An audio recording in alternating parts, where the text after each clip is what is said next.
Hello everybody, my name is Paul French and welcome back to this channel where we are in this video going to delve into the topic of crime trends.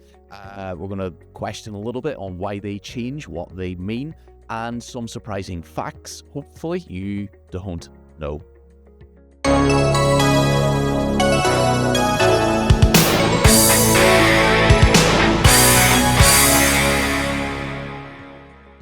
So in this episode, we're exploring crime trends, those shifts and those patterns in criminal activity that give us a snapshot of how safe or dangerous our world might well be.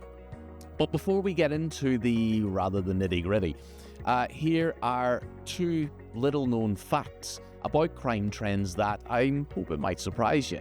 The first of which is that, I suppose I'll ask this. Did you know that crime rates often increase after sporting events? Yeah, apparently it's true. So there is some studies out there that have shown that violent crime can spike by up to 15% in the hours following major football tournaments, for example.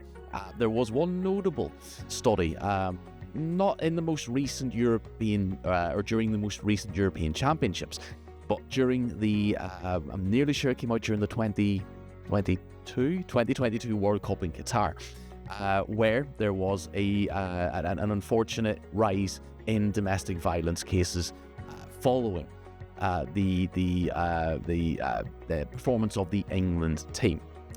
A second fact here is that contrary to popular belief, violent crime rates in many parts of the world have actually been decreasing since particularly the 1990s.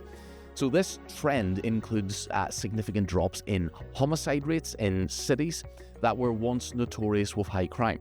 So, and if you watch this channel long enough, you're going to hear a lot about how we are, or how we collectively hold these misconceptions about how hard things are and how terrible things are, and crime rates in particular are often always over-exaggerated by us collectively and as individuals.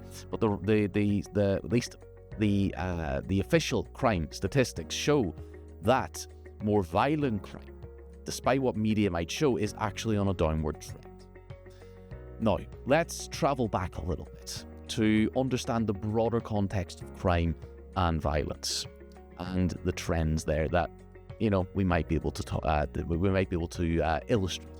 So crime rates are not just a modern concern. They have fluctuated throughout history and are influenced by various social, economic, and political factors, for example. So crime rates, in the historical sense, began to increase markedly, perhaps maybe around somewhere in about the 1950s, correlate with the availability of mass market consumer goods. Post World War II, we'd entered into an era where a lot of people had much more disposable income. Standards in living were definitely on the up. We needed new social housing after the war. We had greater welfare provisions, and NHS was new to us.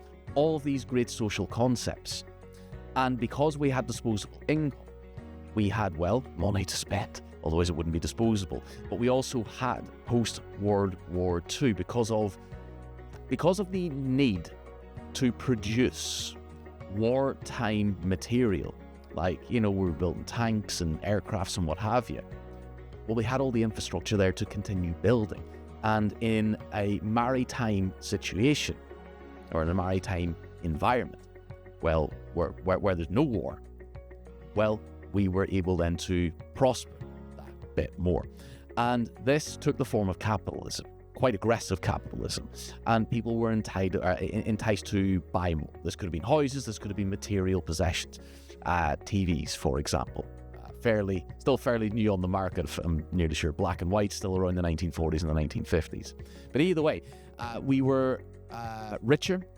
Obviously there was still some relative poverty, but generally speaking, we were getting richer as a nation. And because we were buying more then, these items that we were buying became attractive targets then for theft. So the period during the 1950s saw recorded crime rise by almost 3/4 between particularly 1955 and 1960. So the more affluent we got, the more attractive certain individuals got to, well, those who were relatively or absolutely deprived. And we also need to consider in, this sort of really is this flyover on a history of criminal trends, the impact of war on crime.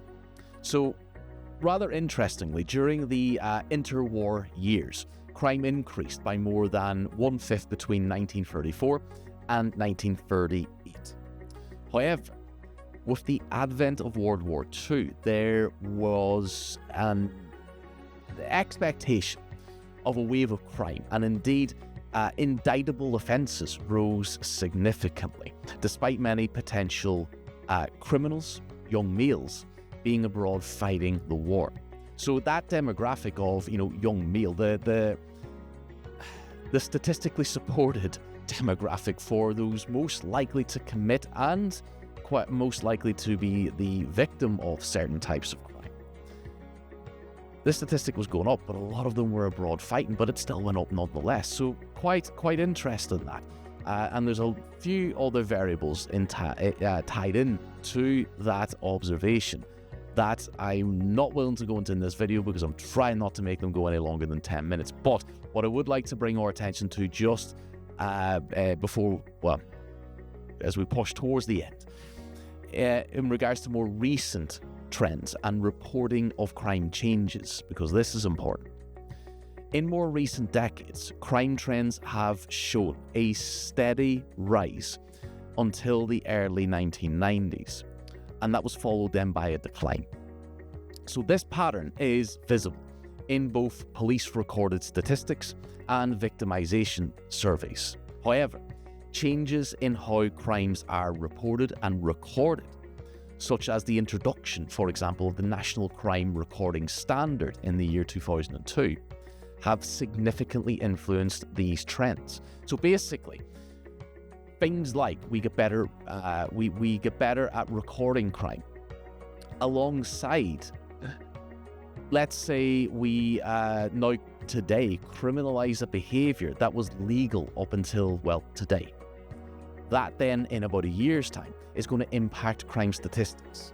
But if we look at that same crime then historically, before today, it's not going to show us too much. So we are maybe going to be, and tabloid news do this quite a bit, certain politicians will as well, they'll use that kind of statistics and those underhanded variables to their advantage, particularly when it comes to moving the goalposts and crime trends going down.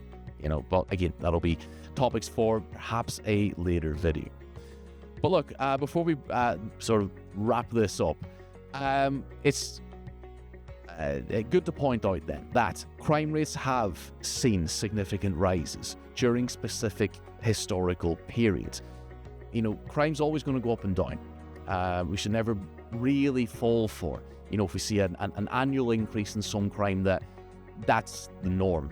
Since the 90s, and it's been a few decades now, that general trend is downward. So crime rates, they have seen these significant rises during significant historical periods, influenced by largely societal changes and also economic factors as well. War and other major events have direct impacts on crime rates, often leading to what is often temporary spikes and or declines as well. COVID and lockdowns, for example, will have really put a dampener on people being able to shoplift, for example. Modern reporting and changes here in crime reporting standards and societal attitudes towards reporting crimes can dramatically affect those crime statistics as well. So what can we learn from these trends? Well, understanding the factors that influence crime rates can help us to create better policies and safer communities. So if you're interested in learning more about how to measure crime trends, for example, effectively, that is, don't forget to subscribe, like, and share some of this content, because no doubt this is going to factor into some more content down the ways. Thank you guys once again for joining me, and I will see you again next time.